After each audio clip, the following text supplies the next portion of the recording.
I now give the floor to Ecofon. Thank you, Mr. President. Today, I stand before you to address the issue of Shia persecution and discrimination in Pakistan and the world.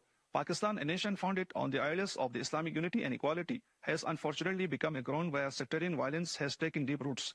The Shia community, which constitute about 20% of the population, has faced relentless target killings. Many top Shia figures like Allama Arif Hussaini, Dr. Muhammad Ali Naqvi were killed by Sipah-e-Sahaba and Lashkar-e-Jangvi terrorists in Pakistan. In Quetta, Karachi, Gilgit-Baltistan, the systematic killings of Shias is still happening, whose only fault is their faith. In Parachinar, the Shia population is facing numerous attacks, blockades, and sieges by Takfiri terrorists. Other than Pakistan, in Afghanistan, the Hazara community, predominantly Shia, has faced over a century of discrimination and violence. Now it is worsened. In Bahrain, Shia colleagues and human rights defenders have been targeted, arrested, and prosecuted simply for standing up for their rights.